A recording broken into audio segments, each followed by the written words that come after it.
Olá, amados irmãos, graça e paz da parte do nosso Senhor Jesus Cristo. Hoje nós vamos falar sobre a fidelidade de Deus. Vamos usar como base o texto em Gênesis, capítulo 22, verso de 1 a 18. Nós vivemos em um mundo em que a palavra fidelidade, ela está bem fora de moda. Vivemos em um mundo de desconfiança. Em nossos dias nós estamos bem longe de confiarmos em alguém. As pessoas estão aprendendo a não confiar em ninguém senão em si mesmas, percebendo por experiência própria que a confiança é uma virtude enganosa. As promessas geralmente significam pouco ou nada, e a mentira tem se tornado comum em nossa sociedade. Alguém disse: eu não confio em meus próprios dentes, porque de vez em quando eles me mordem a língua. Assim como nós podemos confiar nas pessoas. Além do mais, os falsos mestres que enganam e são enganados, eles são abundantes. Pregam heresias e falsas doutrinas, como a cura da prosperidade. E por falar em cura e falar prosperidade, onde estão eles agora? Por que não estão curando os milhares de infectados com o Covid-19? Onde estão as poderosas poções mágicas? Cadê os copos d'água milagrosos que curam qualquer coisa? Onde estão? Suas igrejas estão fechadas e suas mentiras desmascaradas. Além do mais, muitas pessoas vão às igrejas que alegam ensinar sobre Cristo, mas que de fato negam a verdade. Em consequência disso, as pessoas não aprendem coisa alguma sobre o Cristo das Escrituras. Diante das mentiras e decepções que nos rodeiam, em quem podemos confiar? A única pessoa em que podemos confiar sem reservas é Deus. Por causa do seu caráter, ele não pode mentir. Tito 1, verso 2. Tudo que ele diz ou ele faz é absolutamente verdadeiro. Ele não tem habilidade de contradizer-se a si mesmo. Mesmo quando ele faz uma promessa, o seu objetivo, e ele não pode fazer outra coisa senão cumpri-la. Ele nunca se desvia de sua vontade ou de sua palavra. Porque Deus é digno de confiança, nós podemos ter certeza de que Ele é sempre fiel para com seus filhos. É por isso que podemos confiar no Senhor. Ele, não importa realmente o que aconteça, Ele permanece fiel. Embora possamos estar enfrentando adversidades, nós podemos confiar e saber que Ele é fiel, Ele é confiável. E se Ele disse que nós nunca estaremos sozinhos, nós nunca estaremos sozinhos. Ele sempre está conosco. Nós podemos ver claramente a fidelidade de Deus ilustrada na vida de Abraão. Abraão, cujo nome original era Abrão, cresceu em um ambiente pagão, na cidade de Ur, uma antiga cidade da Mesopotâmia, situada ali entre os rios Tigre e Eufrates. A cidade de Ur tinha as terras bem férteis, era uma cidade produtiva. Os historiadores dizem que ali se localizava o Jardim do Éden. Também nesse mesmo local foi construída a grande cidade da Babilônia. Abraão era descendente de Sem, um dos 3 filhos de Noé. Mas durante muitos anos, sua família adorou a deuses falsos, conforme Josué 24, verso 2. Um dia Deus falou com Abraão e ordenou-lhe que fosse para Canaã. O escritor de Hebreus registra isso lá em Hebreus 11, verso 8, e diz: pela fé, Abraão, quando chamado, obedeceu a fim de ir para um lugar que devia receber por herança e partiu sem receber aonde ia. Interessante porque a palavra grega traduzida aqui por saber significa fixar sua atenção em, ou colocar os pensamentos em. Abraão partiu para um lugar completamente desconhecido, sem ao menos colocar os seus pensamentos naquela terra. Além disso, Abraão não tinha nenhuma outra garantia, senão a palavra de Deus. Ele não sabia se realmente chegaria desse lugar. Essa peregrinação de fé o levou a abandonar a sua terra natal, seu lar, sua propriedade. Ele rompeu seus laços familiares, deixou seus entes queridos e abandonou sua segurança presente em troca de uma incerteza futuro pela palavra do Senhor. Ele obedeceu e partiu. Ele confiava naquilo que o Senhor havia lhe dito. Ele sabia que Deus era digno de confiança. Depois desse ato de confiança na fidelidade de Deus, Deus mais uma vez põe Abraão à prova, conforme revelado nessa cena dramática. Gênesis 22, de 1 até o verso 13. A leitura é um pouco extensa, mas faremos assim mesmo. Diz assim o texto: E aconteceu depois destas coisas que provou Deus a Abraão, e disse-lhe: Abraão, e ele disse: Eis-me aqui. E disse: Toma agora o teu filho, teu único filho, Isaque, a quem amas, e vai à terra de Moriá.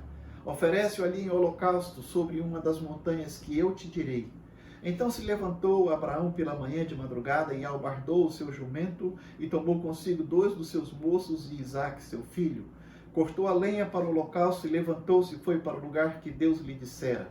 Ao terceiro dia levantou Abraão seus olhos e viu o lugar de longe.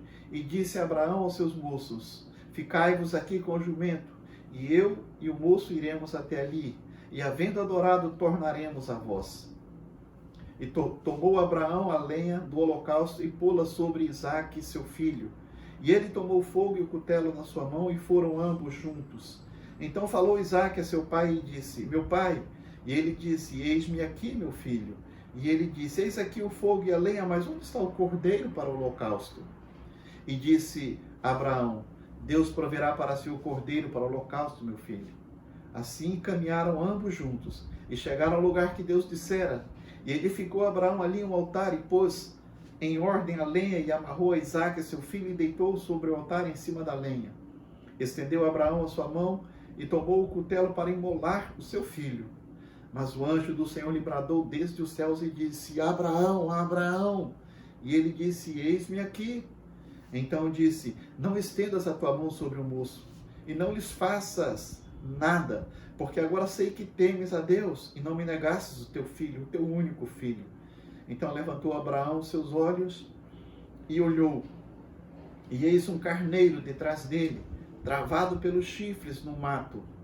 E foi Abraão e tomou o carneiro e ofereceu em holocausto em lugar de seu filho. Amém? Esse texto mostra a tremenda confiança, não é, de Abraão em Deus. Deus havia prometido a Abraão que a posteridade de Abraão cresceria até o tamanho de uma nação, que seria um povo especial. Gênesis 22, verso 2. Gênesis 12, verso 2. Depois, Gênesis 15, versos de 2 a 5. E que a terra a qual Deus havia trazido seria a pátria dessa nação. Gênesis capítulo 13, versos 14 e 17. E que a sua posteridade seria uma bênção para o mundo. Gênesis 12, versos 2 e 3. Depois, Gênesis 18, verso 18. Abraão, diz o texto em Gênesis 15, 6, creu no Senhor e isso lhe foi imputado para justiça. Abraão confiou no Senhor, apesar de não entender absolutamente nada do que estava acontecendo. Ou seja, Abraão, ele acreditou, ele confiou que Deus cumpriria suas promessas, que Deus cumpriria sua aliança e que Deus faria exatamente como disse que faria. Assim, ele sabia que deveria ser, que o Senhor é digno de toda confiança, que o Senhor é fiel à sua palavra. Agora, como Abraão poderia esperar que a promessa de Deus fosse cumprida se ele iria oferecer Isaque como sacrifício. Hebreus 11, verso 19 responde: porque Abraão, diz o texto, considerou que Deus era poderoso para ressuscitá-lo dentre os mortos.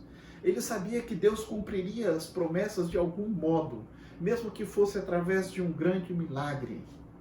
Sabe, a confiança de Abraão não é uma confiança cega, não é também uma fé cega, pois ele havia visto o caráter confiável de Deus e a sua integridade demonstrada vez após vez. Abraão pôs a sua confiança na pessoa certa. Pense em como foi absurdo o pedido de Deus. Sabe, Isaque era o filho da promessa de Deus a Abraão. E o futuro da aliança dependia dele. Isaque era o filho do milagre. A dádiva de Deus a Abraão e a Sara em resposta à fé de Abraão. Abraão e Sara amavam Isaque profundamente e eles haviam construído todo o seu futuro em torno de Isaque. Quando Deus pediu a Abraão para oferecer seu filho em sacrifício, Deus estava provando muito mais que a fé, mas Deus estava provando a confiança, a esperança, o amor que Abraão tinha por ele. Parecia que Deus, na verdade, estava acabando com tudo o que Abraão e Sara haviam vivido. Quando Deus nos manda uma provação, normalmente a nossa primeira reação é perguntar: por que, Senhor? E depois, por que eu? Mais que depressa nós queremos que Deus nos dê explicações.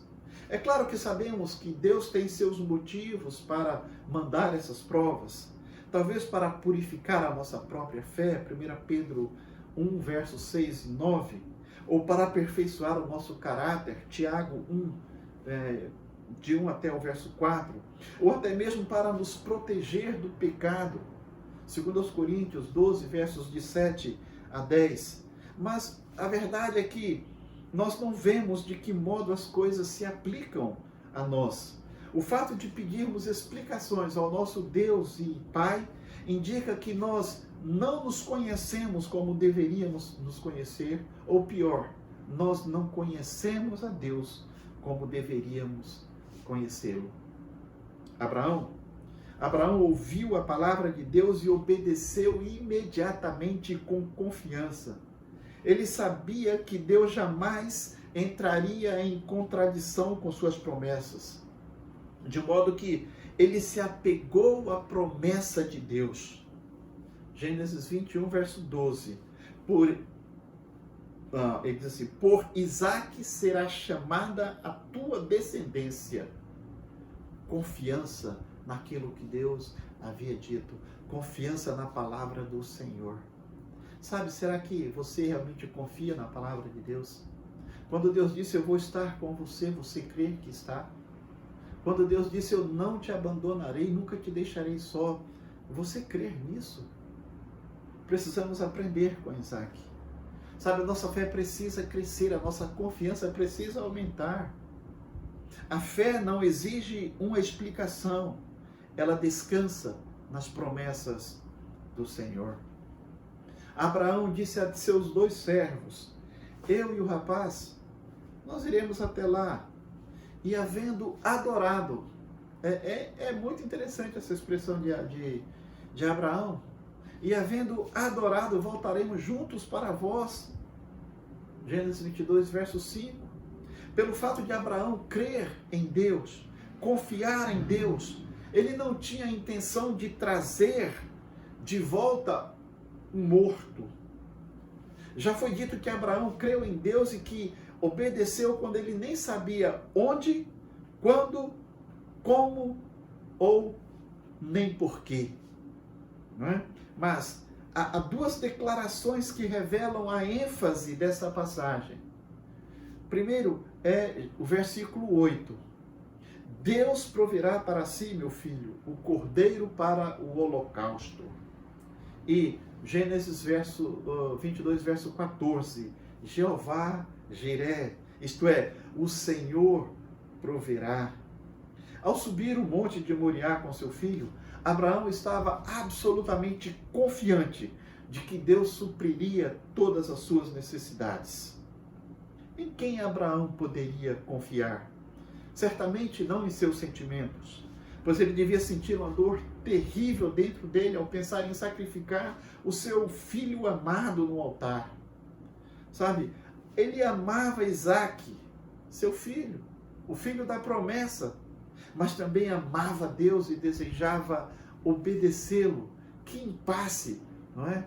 Que situação delicada. Abraão também não podia depender de outras pessoas. A sua esposa Sara havia ficado em casa. Os 2 servos que os acompanharam haviam ficado no acampamento. Sabe, nós paramos para pensar sobre isso e realmente devemos agradecer a Deus pelos amigos e pelos membros da família que nos ajudam a carregar os nossos fardos. Mas, sabe, a verdade é que há provações na vida que nós precisamos enfrentá-las sozinhos. Há momentos que são seus. Há momentos que é só você e o Senhor. E o Senhor está testando a sua fé, o Senhor está testando a sua confiança, o Senhor está testando você. Sabe, é somente nessas ocasiões também que nós podemos ver o que o nosso Pai pode de fato fazer por nós. É nesses momentos mais difíceis que você olha e diz, puxa, como Deus é tremendo, oh glória. Se você já esteve no leito de um hospital, se você já esteve na UTI, se você já passou pelo vale da sombra da morte, você sabe do que eu estou falando. Abraão podia confiar na promessa e na provisão do Senhor. Já havia experimentado o poder da ressurreição em seu próprio corpo, Romanos 4, versos 19 a 21. Abraão teve um filho com mais de 100 anos. Deus havia ali ressuscitado o homem. E assim, ele sabia que Deus poderia também ressuscitar Isaque dentre os mortos, caso esse fosse o plano de Deus. Ele não sabia, ele apenas confiava. E ao que parece, isso é interessante observar, até esta data não havia nenhum caso de ressurreição. De modo que Abraão ele estava exercitando realmente grande confiança, exercitando fé realmente no Senhor. A declaração, no monte do Senhor se proverá, nos ajuda a compreender algumas verdades sobre a provisão do Senhor. Onde o Senhor provê nossas necessidades? No lugar indicado por Ele. Abraão estava no lugar certo, onde Deus mandara, de modo que Deus pôde ir ao encontro de suas necessidades. Sabe, nós não temos o direito de esperar pela provisão de Deus, se não estivermos dentro da vontade do Senhor.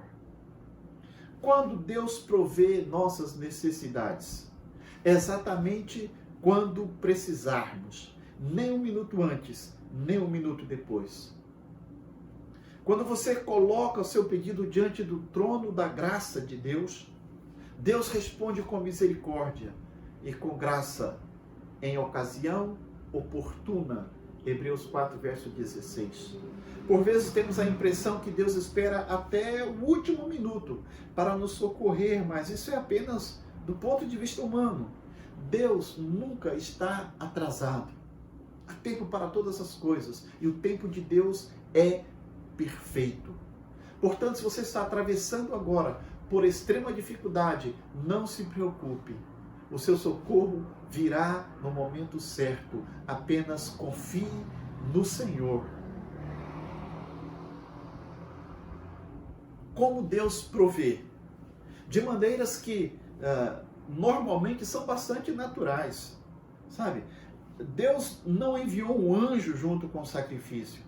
Ele simplesmente permitiu que um carneiro ficasse preso pelo chifre nos arbustos ali próximo, não é? Onde Abraão poderia pegar esse carneiro, onde Abraão poderia alcançar para o sacrifício. Abraão necessitava de um animal apenas, por isso Deus também não mandou aqui um rebanho de ovelhas.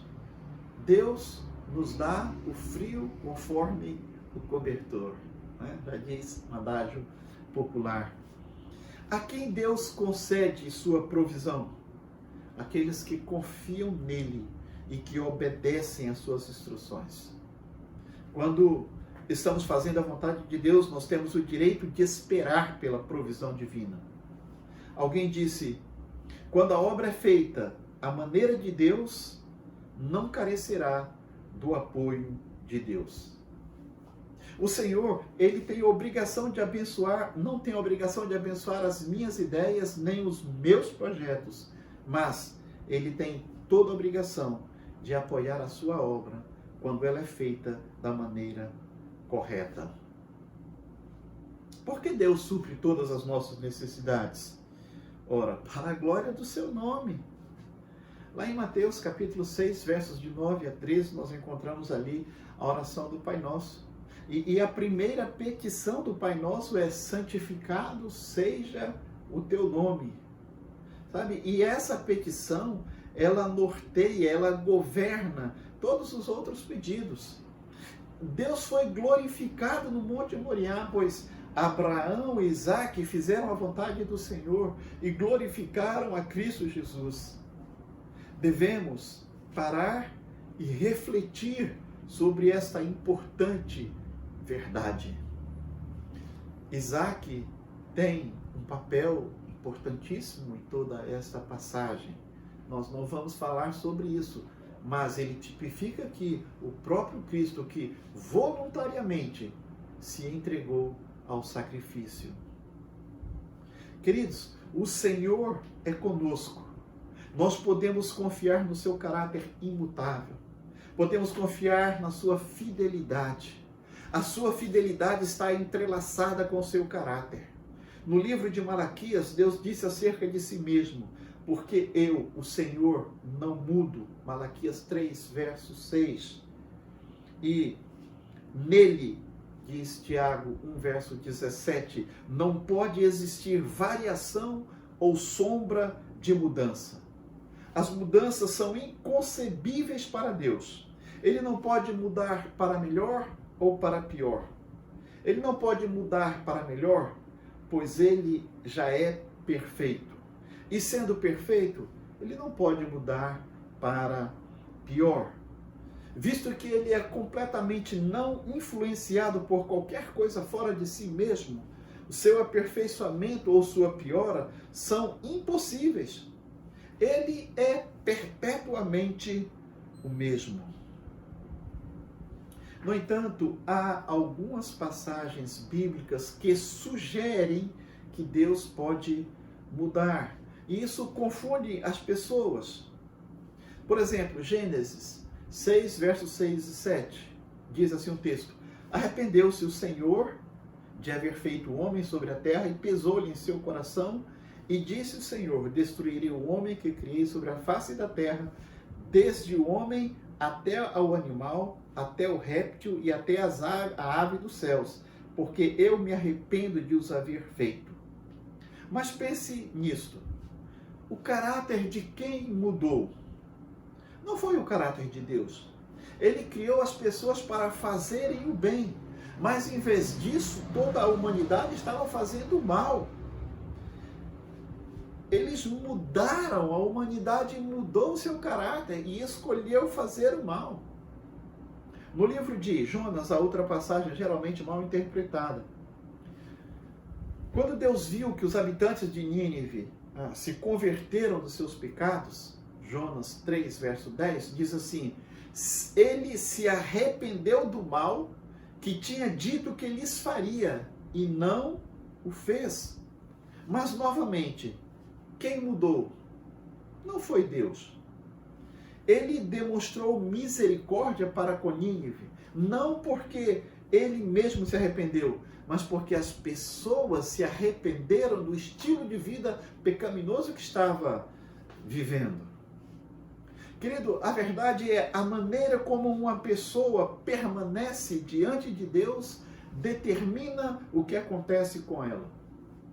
Deus não muda. Ele continuará recompensando o bem e punindo o mal. Moisés escreveu sobre o caráter de Deus desta forma. Números 23, verso 19 diz: Deus não é homem para que minta, nem filho do homem para que se arrependa. Porventura diria ele e não o faria?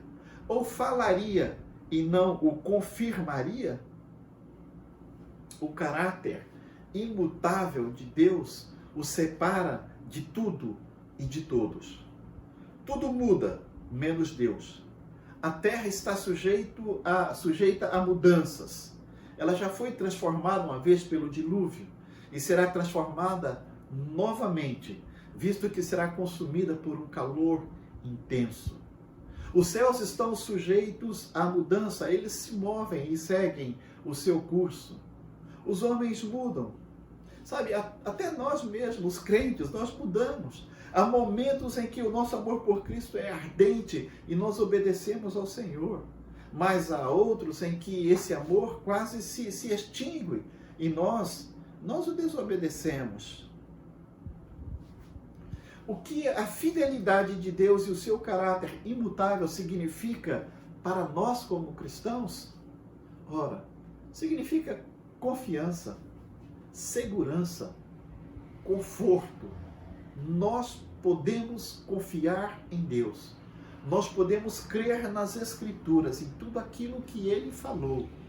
Nem um tio, nem uma vírgula passará de tudo que o Senhor disse. Queridos, não se pode confiar na natureza humana, mas nós podemos confiar em Deus. Assim, por mais instável que eu possa ser, ou por mais inconstante que meus amigos demonstrem ser, Deus não muda. Se Ele mudasse como nós mudamos, se quisesse uma coisa hoje e outra coisa amanhã, se fosse controlado por caprichos, quem poderia confiar nele? Mas todo louvor seja dado ao seu glorioso nome, porque Ele é sempre o mesmo. Amém? Seu propósito é permanente, sua vontade é estável, sua palavra é garantida. Eis aqui uma rocha sobre a qual nós podemos firmar os nossos passos, sabe? Enquanto todo tipo de correnteza, todo tipo de desastre acontece ao nosso redor, nós podemos estar seguros em Cristo. A estabilidade do caráter de Deus garante a sua fidelidade e o cumprimento de suas promessas. E suas promessas incluem salvação eterna para todo aquele que nele crer. Isso significa que Ele manifestará fielmente o seu amor, seu perdão, misericórdia e graça para conosco, para todo sempre. Deus nos diz de modo tranquilizador, Isaías 54, verso 10, porque os montes se retirarão e os outeiros serão abalados, porém a minha benignidade não se apartará de ti, e a minha aliança, a aliança da minha paz não mudará, diz o Senhor que se compadece de ti. Amém? Louvado seja o Senhor. Esse é o Deus imutável em quem nós podemos confiar totalmente. Ele sempre será fiel à sua palavra e cumprirá todas as suas promessas. Não é de admirar que Cristo tenha dito: tende fé em Deus. Marcos 11, verso 22. Ele estava dizendo: você pode confiar em Deus. Você pode colocar a sua vida nas mãos do Senhor. Entrega o teu caminho ao Senhor, confia nele, e o mais Ele o fará. Que Deus ajude a agir desta forma, a sua vida nas mãos de Deus. Eu estou concluindo. Nas provas da vida, há sempre um depois. Hebreus 12, 11, 1 Pedro 5, verso 10. Porque Deus, Ele não desperdiça nunca o sofrimento. Jó 23, verso 10 diz: mas Ele sabe o meu caminho. Se ele me provasse, sairia eu como ouro. Ou seja, todas as minhas impurezas seriam retiradas. Abraão recebeu várias bênçãos de Deus por causa da sua obediência, por causa da sua confiança, por causa da sua fé. Em primeiro lugar, Abraão recebeu a nova aprovação de Deus. Não é? Gênesis 22, verso 12.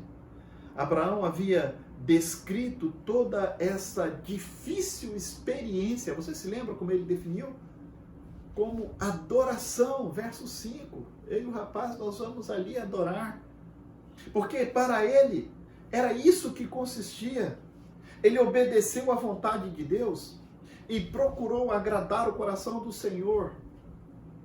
Deus elogiou por isso.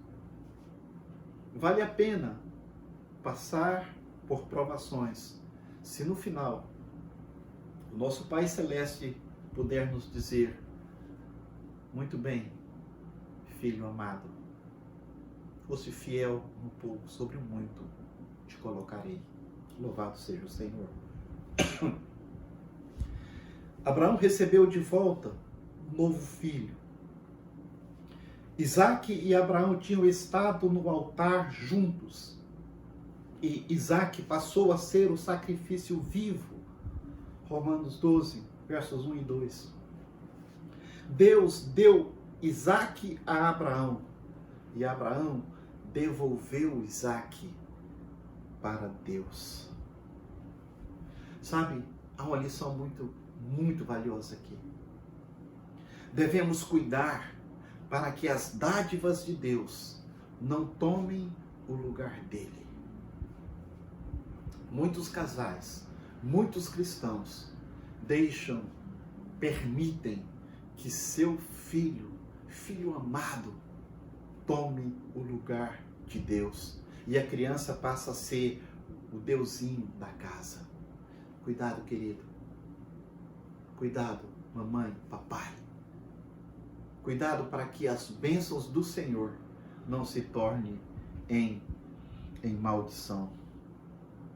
Abraão saiu dessa provação com amor mais profundo ainda pelo Senhor.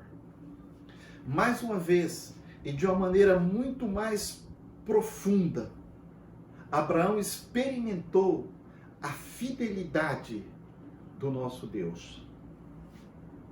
Que, ao sermos provados pelo Senhor, possamos ser aprovados.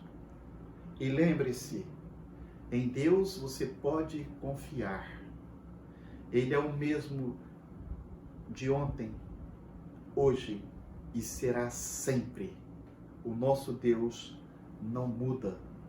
Se Ele disse, assim acontecerá. Creia. O Senhor nos abençoe.